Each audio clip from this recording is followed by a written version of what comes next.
Quelque chose de sans précédent se produit en ce moment même, tandis que la majorité du monde est distraite. Pendant que les chaînes d'information s'obsèdent sur les gros titres politiques et les négociations de paix au Moyen-Orient, une horloge prophétique tourne plus fort que jamais auparavant. Les actions qui se déroulent à Jérusalem, les accords d'Abraham, le déplacement de l'ambassade américaine vers la capitale d'Israël ne sont pas simplement des mouvements politiques, ce sont des marqueurs et prophétiques dont un humble homme nommé William Branham avait averti des décennies avant que nous ne les voyions se réaliser. En juin 1933, bien avant qu'Israël ne devienne une nation à nouveau, un jeune pasteur a reçu 7 visions qui l'ont secoué jusqu'au tréfonds de son être. Le frère Branham n'avait que 24 ans quand Dieu a levé le voile et lui a montré ce qui allait venir pour l'Amérique et pour le monde. Il a vu ces visions avec tant de clarté qu'il les a écrites et en a parlé à sa congrégation. Et voici ce qui est remarquable, 6 de ces 7 visions se sont déjà réalisées exactement comme il les avait décrites. La 7e se déroule sous nos yeux en ce moment précis. Le frère Branham a prêché au sujet de ces visions tout au long de son ministère entier. Dans son sermon intitulé « Les 70 semaines de Daniel », prêché en 1961, il a expliqué comment Israël serait la clé pour comprendre le calendrier prophétique. Il a enseigné que quand Israël est devenu une nation à nouveau en 1948, l'horloge prophétique de Dieu s'est remise à fonctionner après près de 2000 ans de silence. Chaque mouvement en Israël, chaque traité, chaque leader qui touche cette terre fait partie du plan de Dieu pour les temps de la fin. Et maintenant, avec tout ce qui se passe au Moyen-Orient, nous voyons la prophétie se réaliser en temps réel. Réfléchissez un instant. Un homme qui marchait sur les routes de terre du sud de l'Indiana avec à peine une 7e année d'éducation a parlé avec une précision prophétique d'événements qui ne se produiraient que 30, 40, voire 50 ans plus tard. Il n'a pas fait des suppositions basées sur la chance. Il portait un don qui discernait les pensées et les intentions des cœurs. Et quand il parlait de l'avenir, le ciel lui-même confirmait ses paroles par des signes et des prodiges que les médecins et les scientifiques ne pouvaient pas expliquer. Laissez-moi vous dire exactement ce que le frère Branham a vu dans ses 7 visions en 1933, car chaque mot a de l'importance et chaque détail s'est avéré vrai. Il a rapporté ses visions tout au long de son ministère, particulièrement dans son sermon de 1960, intitulé « Essayer de servir Dieu sans être dans la volonté de Dieu », et à nouveau dans d'autres messages où il a rappelé à ses congrégations que Dieu lui avait montré ces choses des décennies avant qu'elles ne se produisent. La première vision a montré Mussolini envahissant l'Éthiopie, puis venant à une fin honteuse, avec son propre peuple se tournant contre lui. Branham a dit qu'il verrait le corps de Mussolini dans les rues. Et c'est exactement ce qui s'est passé en 1945, quand des partisans italiens l'ont tué et ont pendu son corps la tête en bas sur une place publique à Milan. La deuxième vision a révélé Adolf Hitler s'élevant au pouvoir et conduisant l'Allemagne vers une deuxième guerre mondiale. Et elle a montré la ligne Maginot, cette fortification que la France pensait les protéger, mais qui a échoué. Les 2 visions se sont produites avec une précision stupéfiante. La 3e vision a montré 3 grands ismes, le fascisme, le nazisme et le communisme, et comment tous finiraient par se réunir dans un système unifié. Le frère Branham a enseigné que le communisme finirait par absorber les autres, et il a vu cela se produire de son vivant alors que l'Union soviétique s'accroissait en puissance après la Seconde Guerre mondiale. La 4e vision a révélé un progrès scientifique extraordinaire, et il a spécifiquement mentionné avoir vu des voitures familiales américaines de forme ovoïde circulant sur des autoroutes contrôlées par une sorte de guidage à distance. Rappelez-vous, c'était en 1933, bien avant que quiconque n'imagine les véhicules autonomes ou les designs aérodynamiques que nous voyons aujourd'hui. La 5e vision l'a profondément secoué, car elle a montré la condition morale du monde, particulièrement concernant les femmes et la modestie. Il a vu des femmes vêtues de vêtements qui couvraient à peine leur corps, et l'émergence de ce qu'il appelait un esprit d'immoralité qui balayerait l'Amérique. Il n'a pas prêché cela pour juger quiconque, mais pour avertir que quand vous voyez ces signes, vous regardez des marqueurs prophétiques de la fin des temps dont Jésus lui-même parlait dans Matthieu chapitre 24. La 6e vision lui a montré une belle femme s'élevant au pouvoir en Amérique, mais avec un cœur cruel et pervers. Il a enseigné que cela représentait soit une femme littérale occupant un haut poste politique, soit le système ecclésiastique catholique prenant le contrôle de la politique américaine. La 7e et dernière vision était la plus grave de toutes. Il a vu l'Amérique complètement détruite par une explosion et un incendie, brûlée jusqu'aux cendres sans rien d'autre que des ruines fumantes. Si ce message parle à votre cœur en ce moment, laissez un commentaire ci-dessous et dites-nous où vous regardez ce message. Si de ces 7 visions se sont déjà produites exactement comme le frère Branham les avait décrites. Et la 7e, c'est de cela que nous devons parler ensuite, car ce qui se passe avec Israël et la politique mondiale prépare maintenant le terrain pour que cette vision finale soit réalisée. C'est ici que tout ce que le frère Branham a enseigné entre en focalisation avec ce que nous voyons aujourd'hui. Il a prêché longuement au sujet d'Israël tout au long de son ministère. Et l'un de ses enseignements fondamentaux était simple mais profond. Si vous voulez savoir quelle heure il est sur l'horloge prophétique de Dieu, ne regardez pas vers Washington ou Moscou ou Londres, regardez vers Jérusalem, regardez vers Israël. Cette petite nation est la clé pour comprendre où nous en sommes dans le calendrier de Dieu. Le 14 mai 1948, quelque chose s'est produit, quelque chose qui ne s'était pas passé depuis presque 2000 ans. Israël est devenu une nation à nouveau. Le frère Branham voyait cela comme l'un des événements prophétiques les plus significatifs de l'histoire humaine.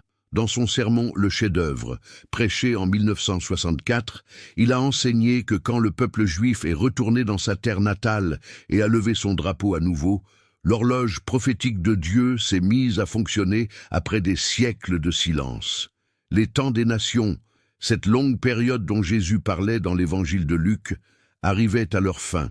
Le frère Branham faisait constamment référence à l'enseignement de Jésus sur le figuier au chapitre 24 de Matthieu.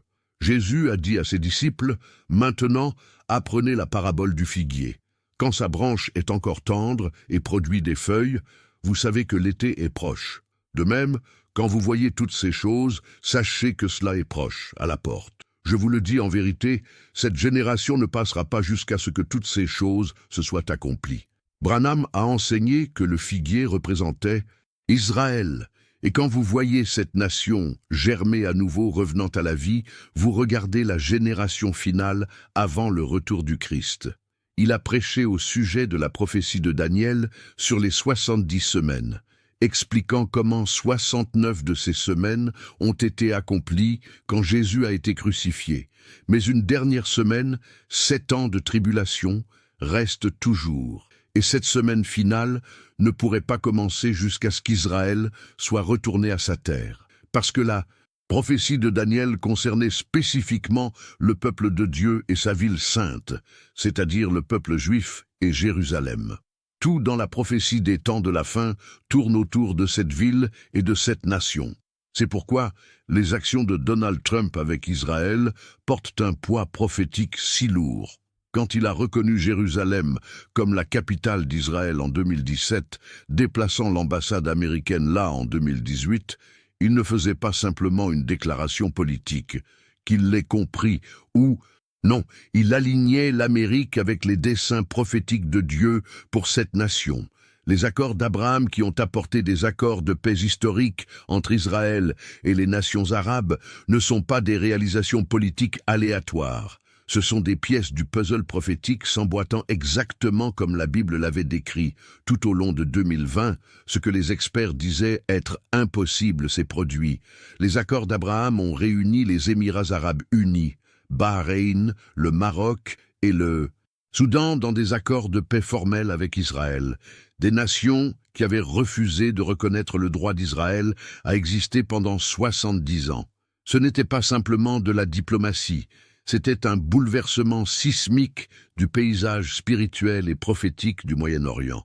Et Donald Trump était au centre de la facilitation de ces accords historiques. Maintenant, c'est ici que le moment actuel devient absolument critique à comprendre. Jared Kushner, le gendre juif de Trump, a joué le rôle d'architecte dans la création des accords d'Abraham pendant le premier mandat de Trump. Il est décrit comme le diplomate couteau suisse de l'administration, disposé à voler n'importe où et à négocier avec n'importe qui pour faire progresser le processus de paix. Mais le rôle de Kushner a évolué. Récemment, en octobre 2025, Kushner a refait surface de derrière les coulisses pour monter sur le devant de la scène dans la négociation de ce que beaucoup appellent la réussite de paix la plus significative de l'histoire moderne du Moyen-Orient. Un accord complet de cessez-le-feu à Gaza et de libération d'otages qui a fondamentalement modifié les dynamiques régionales. Le frère Branham a enseigné longuement au sujet de la promesse de Dieu à Abraham en Genèse 12, 3, où le Seigneur a dit « Je bénirai ceux qui te béniront, et je maudirai celui qui te maudira, et en toi se béniront tous les peuples de la terre. » Il a souligné que ce n'était pas simplement un principe de l'Ancien Testament qui a expiré. C'est une alliance éternelle qui s'applique toujours aujourd'hui. Toute nation, tout leader, toute personne qui bénit Israël se positionne pour la bénédiction de Dieu. Quiconque maudit Israël se positionne pour le jugement de Dieu. Dans son sermon Israël et l'Église, Branham a enseigné au sujet de la restauration d'Israël et comment les nations païennes joueraient un rôle dans les desseins de Dieu pour les temps de la fin. Il a expliqué que bien que l'ère de l'Église ait été donnée aux gentils, Dieu n'a jamais oublié son alliance avec Abraham, Isaac et Jacob. La restauration d'Israël n'était pas simplement un mouvement politique. C'était l'accomplissement de la prophétie d'Ézéchiel où Dieu a dit qu'il ramènerait son peuple de toutes les nations où il avait été dispersé et les planterait à nouveau dans sa propre terre. Quand Trump a déplacé l'ambassade américaine à Jérusalem en 2018, il a fait ce qu'aucun autre président américain n'avait le courage de faire depuis plus de 70 ans. Chaque président depuis 1948 avait promis de reconnaître Jérusalem comme la capitale d'Israël. Mais quand la pression est venue de la communauté internationale, ils ont tous reculé. Trump ne l'a pas fait. Il s'est tenu ferme. Et ce faisant, il a aligné l'Amérique avec les desseins de l'Alliance de Dieu pour cette ville. Jérusalem n'est pas simplement une autre capitale du Moyen-Orient. C'est la ville que Dieu lui-même a choisie, la ville où Jésus établira son trône quand il revient. Les accords d'Abraham ont fait plus que créer des alliances politiques. Ils ont ouvert des portes pour une plus grande coopération, des échanges commerciaux et culturels entre Israël et les nations arabes.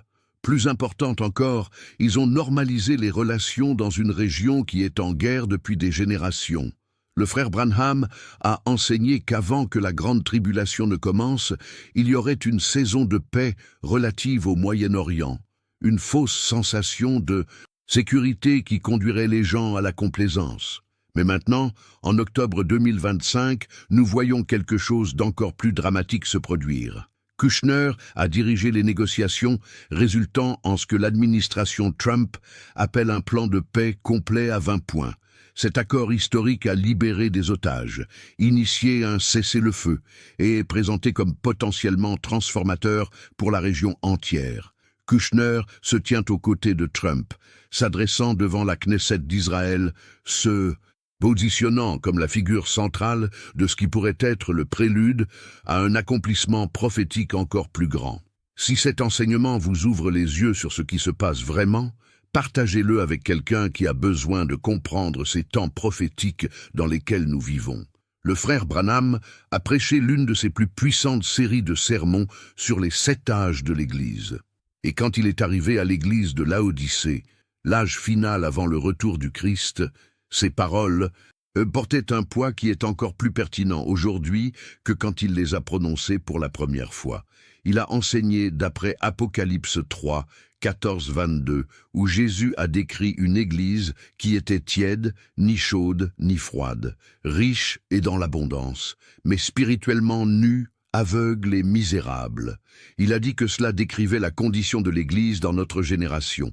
Dans son sermon « L'âge de l'Église de Laodicée », prêché en 1960, le frère Branham a averti que cet âge final de l'Église serait marqué par le compromis, le mondanisme et une forme de piété qui niait son pouvoir. Il a vu une Église qui avait des bâtiments, des programmes et des activités religieuses, mais qui avait poussé Jésus dehors. En Apocalypse 3, 20, Jésus est en dehors de sa propre Église, en train de frapper, essayant de revenir.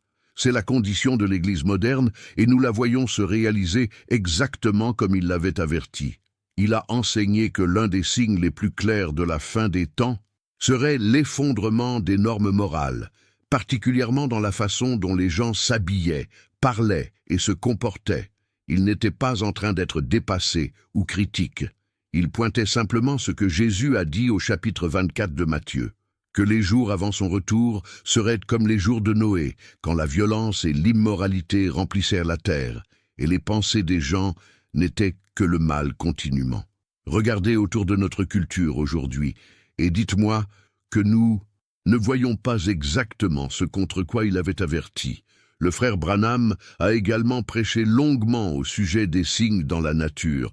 Il a enseigné que quand vous voyez les catastrophes naturelles augmenter, les tremblements de terre en différents endroits, les pestes, les famines, ce ne sont pas simplement des événements aléatoires. Ce sont les douleurs de l'enfantement signalant que quelque chose est sur le point de naître, que nous approchons du moment où Jésus perce les nuages pour enlever son épouse. Chaque grand tremblement de terre, chaque pandémie, chaque catastrophe naturelle est la création elle-même qui gémit et souffre, attendant la révélation des fils de Dieu.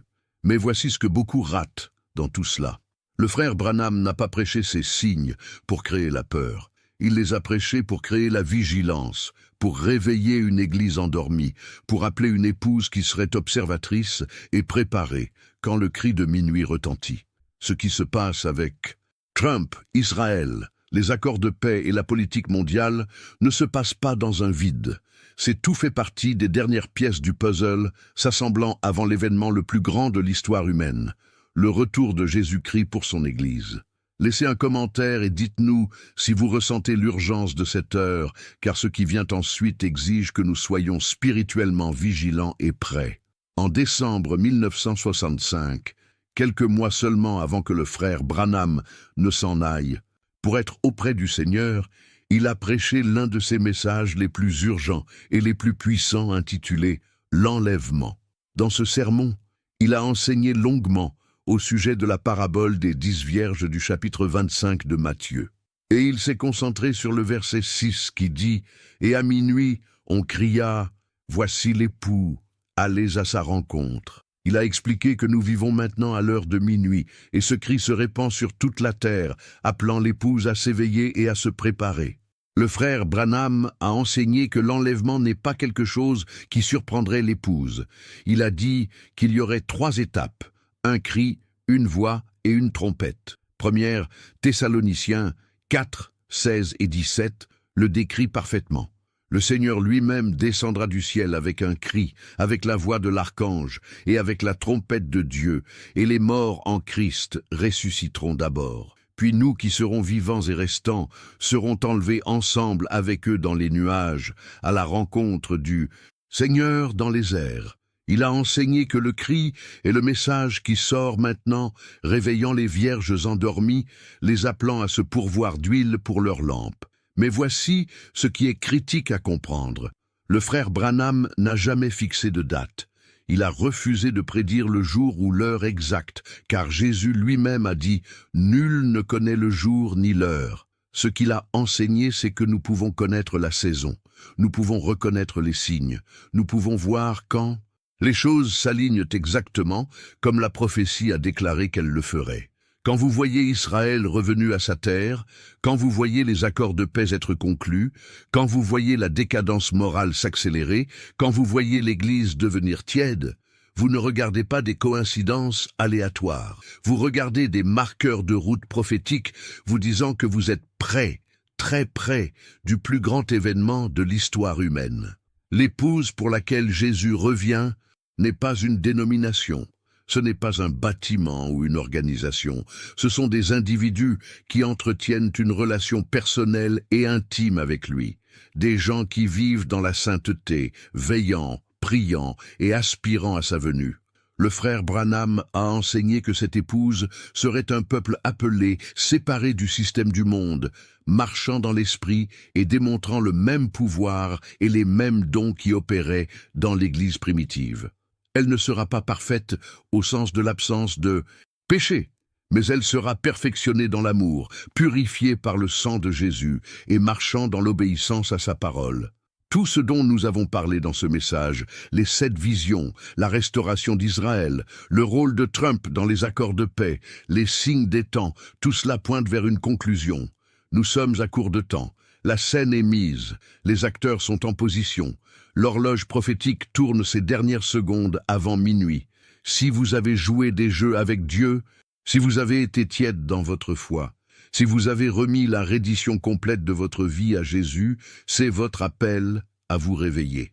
Le message final du frère Branham à l'Église était simple, mais profond. Veille et prie, sois prêt. Vis chaque jour comme si c'était le jour où la trompette sonne et où les morts en Christ ressuscitent d'abord. Il a enseigné que l'épouse du Christ ne serait pas prise de dépourvu, se démenant à la dernière minute, essayant de se mettre en règle avec Dieu.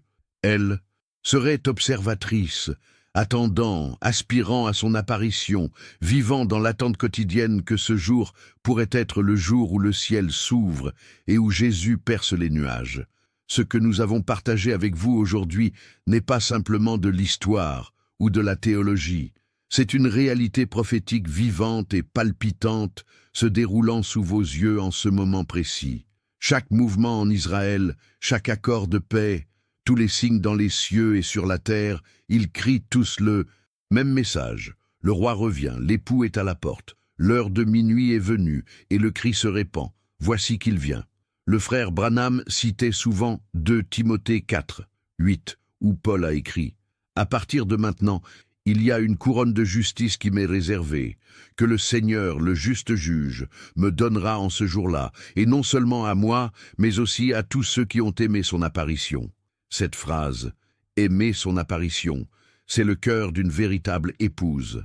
Non pas simplement croire qu'il revient, mais aimer le fait qu'il revient, le désirer ardemment, y vivre chaque jour, en ce moment même, où que vous soyez, quoi que vous affrontiez.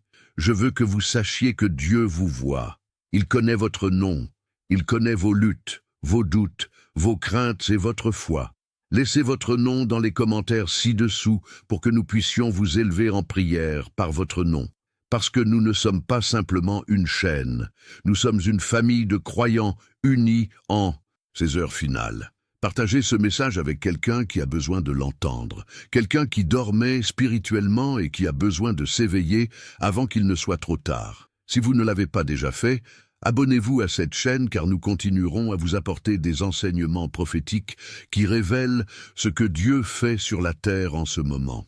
Cliquez sur cette clochette de notification pour que vous ne manquiez aucun message, car ce qui vient dans les jours à venir est beaucoup trop important pour être ignoré. Le même Jésus qui vous a sauvé, qui est mort pour vous, qui est ressuscité le 3e jour, il revient pour vous. Non pas peut-être, non pas avec l'espoir, mais certainement, absolument, sans question. Et quand cette trompette sonnera, qu'il vous trouve veillant, priant et prêt à le rencontrer dans les airs. Que Dieu vous bénisse et que son esprit revive votre cœur à l'urgence et à la gloire de cette heure prophétique dans laquelle nous vivons.